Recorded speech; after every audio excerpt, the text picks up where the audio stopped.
G'day guys and welcome to a quick review of Rosehill from the 20th of May.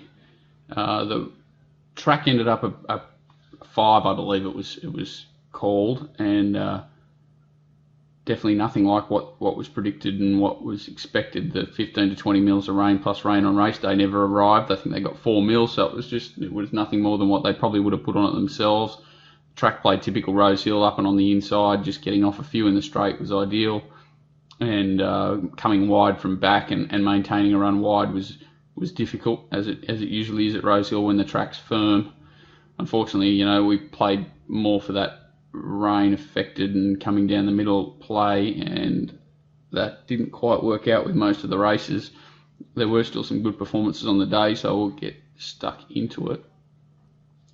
First race for the 2-year-olds, they've gone out really slow and not really ripped home, so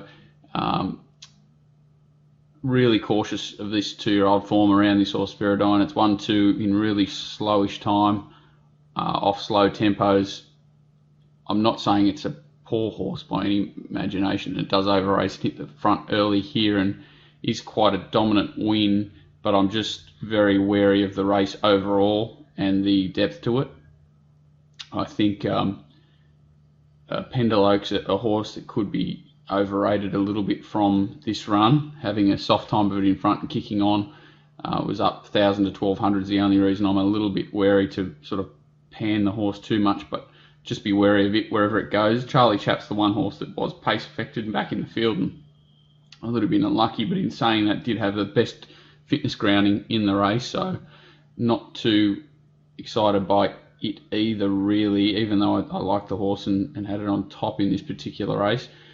Silence, it's another horse that sort of looks suited by this sort of setup with a slow tempo and sprinting off its grounding, so I'm not too excited to follow it. And Adsum's probably a horse you have to forgive considering the weight of money that came for it. I don't know whether the ratings type of guys have just sort of picked up on the same line as me, that Viridine was a bit susceptible, and maybe they've had to throw at the stumps thinking that it doesn't have to be a superstar to get away with this, but it didn't have a lot of luck and maybe finished back in the field, so possibly a forgive, but very wary of it moving forward also. All in all, the race is run at a pretty leisurely tempo. These horses back here are not suited, and the ones up on pace should be. Viridine does hit the front early and does a good job to sort of kick on and win, but as you see, there's a bit of a flying V behind it chasing. There's not a lot going on between any of these horses. Charlie Chap gets going really late after being back on the inside, and Pendle Oak's okay. There's really not much to be learnt here, just to be very wary of the race, and I'd struggle to find it as a strong form line going forward to similar or stronger races, that's for sure. Race 2 didn't go quite as a lot planned, with White Moss missing the start. Gretna kicks up, they run along quite a solid tempo and run pretty good time. Quick Feet does a good job to get off the fence early, get into a good position and find the line, coming off 2 hard runs, which should obviously help the fitness levels. White Moss got back to last when it was probably looked at as probable leader on paper, suited by the pace, but obviously against its normal pattern of late, still did a good job. Can't really knock it, especially considering they've run good time, and Fleeting Strikes come out of a really strong provincial race and run a big race at 80 to 1. Would have liked it to poke its head through a bit stronger and get the money, but it's done a good job. I thought Samadout's not too bad, sitting outside the lead here, second up, and probably ready now. Just needs to find a race where it can dictate more, and Passage of Time, possibly a bit flat and deep into its first prep, can be forgiven, only beaten a length. He's obviously a really nice, big, strong colt, and he'll be back. There's no doubt about that. So, having a quick look at the race. The highlighting points are obviously that White Moss is out the back. Jockey doesn't panic. He does a good job to sort of get it back. It does over race a touch there. They all sort of fold back looking for positions, and these 3 are the 3 place getters, so they've obviously gone quick here. Samadout's working the hardest. Passage of Time comes up 3 wide and just labours a bit, while Samadout's in restricted room in here, and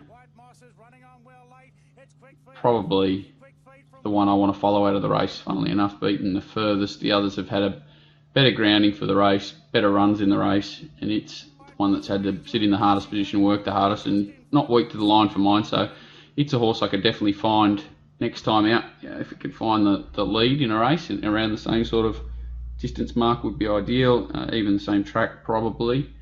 I'm not sure if there's a 1500 fillies and mares 85. There is a 1485 there on the 10th of June at Randwick, sorry, and there's a 15 on the 3rd of June 85 1500. That's probably an interesting target for it. 78 mares 1500 as well, so she'll probably go around in something like that and can be hard to beat.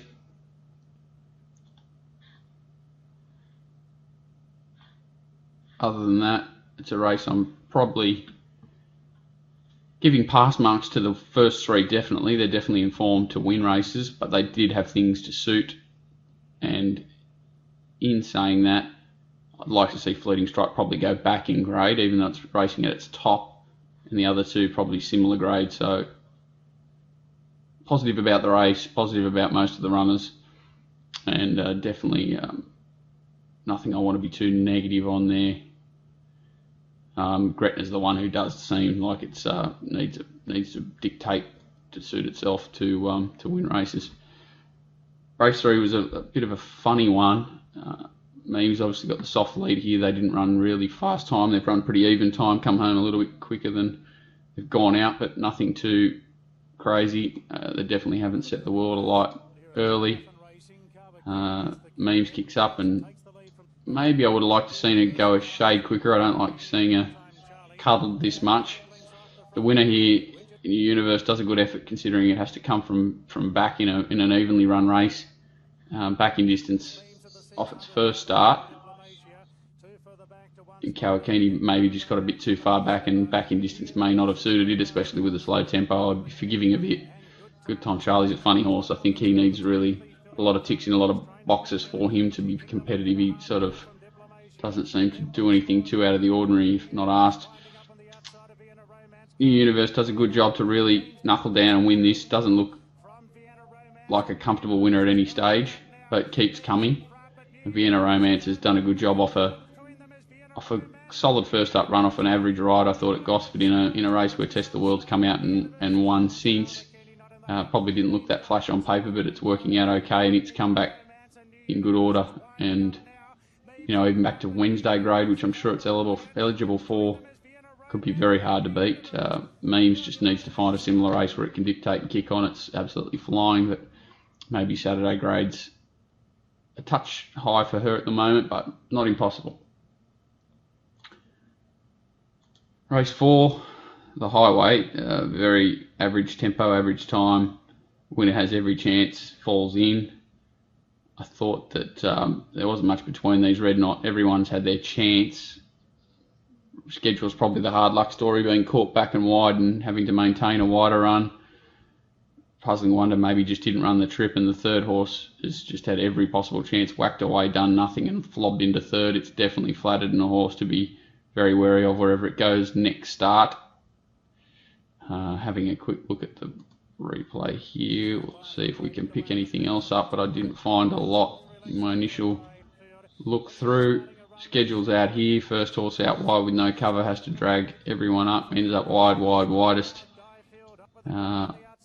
Rosalito's an interesting horse, lightly raced back through the middle here, not too bad. It's hard to make any excuses for any of these horses. They're just all going in the same speed. The winner's won Lotto. I'll be knocking it, just considering it's had every possible chance its last few, and it's a horse that I think would be very difficult to find another race for where it's going to be well suited, and I'd think it'll be coming up a bit shorter than it probably should next time around. So first and third definitely against. Pass marks to a few of the others behind, and Schedule's probably a bit unlucky there. Wants a big track, better tempo to show its best. Oops. Race 5, Clear the Beach comes back from a spell here. Pattern suiting okay, but did run good even tempo and solid time. Nice horse that will improve, no doubt, with the run. Big, strong type that normally parades a bit heavy first up. Not that I did see it personally. Dissolute's going extra well, back and wide, a bit unlucky, but racing that way is always going to find issues. Old Man Sam every possible and racing well. Thought LA Cheval was probably in need of a senior rider and just didn't have a lot of luck, hasn't had a lot of luck or preparation, and maybe back in grades ready to win as well. But again, not a lot to be learnt here. Clear the Beach was probably a bit surprised that it did hold the front. I thought there was a bit more pressure, but does a good job. Christian Reith rides it well, holds that position on the fence there. Magna Joy is the one working hard, and he just lets the horse get through its gears, which it definitely has. It's definitely a strong type. Look, finds that bit there when needs to and maintains that level right to the line. Dissolute down the outside, the best of the run-ons. And LA Cheval kicking away in here after having probably the toughest run in the race. I think it's the one that's probably a little bit hidden and ready to win. Old Man Sam definitely had every opportunity and racing well, but will we need to be well placed to find a victory next time out. Race 6 and a really fast tempo here, set by my psychiatrist. Broadside All Honours with it. I would imagine Careless Choice is an honourable mention as well. First time up to 2,000, jumping from the 14 off a fast tempo, and really does look one that needs, that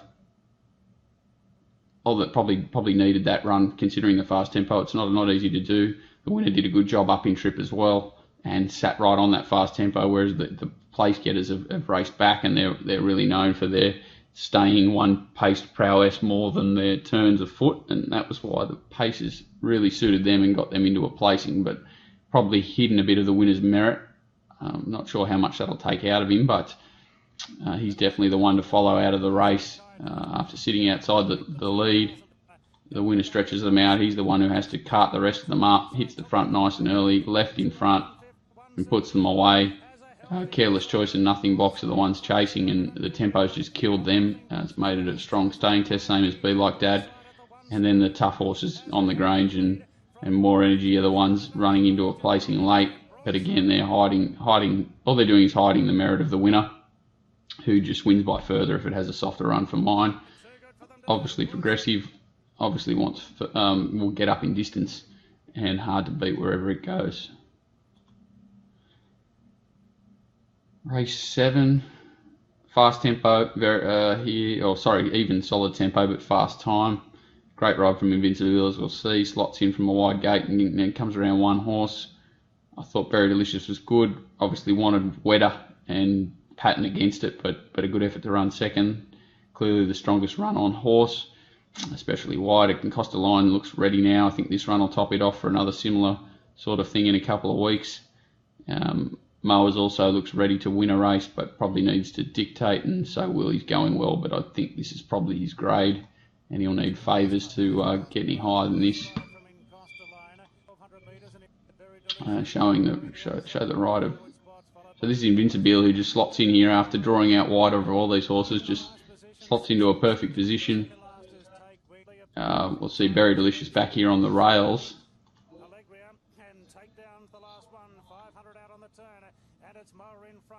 And in Costaline's outside the leader, putting it to Mower, only second up, and really only tyres very late after being right there to the 300.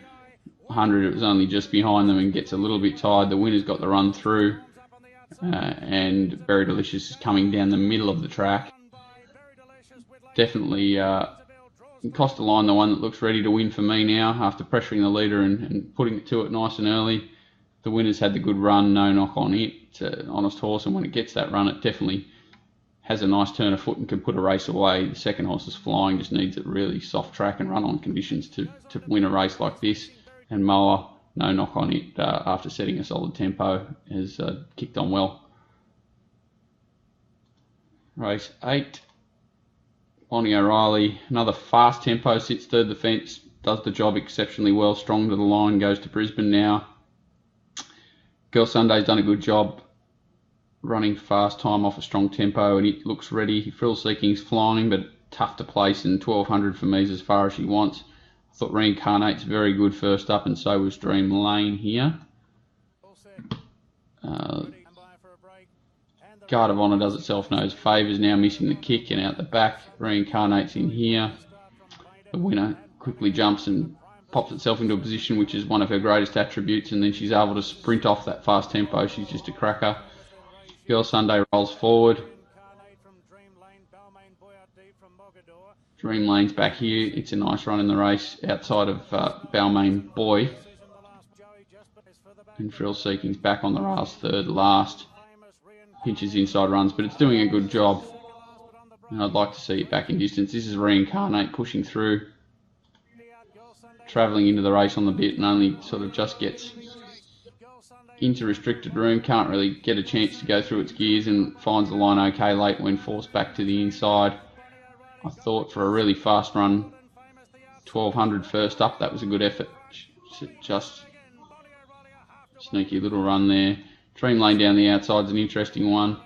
Doesn't win often and can run a race like this up in grade, but has done a good job. Bonnie O'Reilly goes to stakes grade now and earns her position there, and she'll be hard to beat in whatever she goes in. And Girl Sunday's big strong mare that probably needed the runs back, and if she finds a race where she can dictate, she'll be a nightmare to beat too next time out. Lucky last and not a lot to learn here. I thought Dagny and Labian have every possible.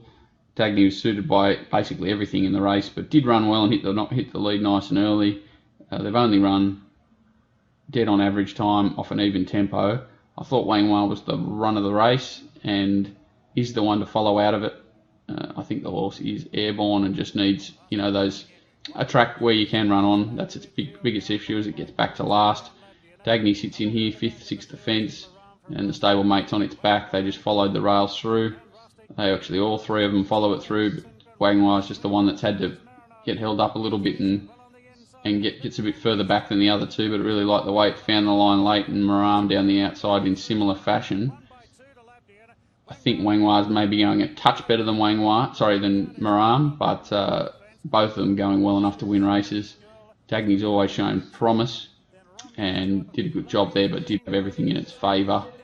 I'd be keen to back Wang Wah to beat it if conditions were reversed and barriers and things like that. I just thought it had a lot in its favour today, Dagny, even though I have a good opinion of it. You can see how easily it's won the race. It's just going to come up pretty short off that next time around, I would say. So thanks for that, guys, and hopefully there was a few things picked up there. It wasn't too deep a meeting, but there's definitely probably half a dozen horses that do look ready to win coming out of this meeting. So hopefully they can be placed to advantage in the next few weeks. Thanks, guys.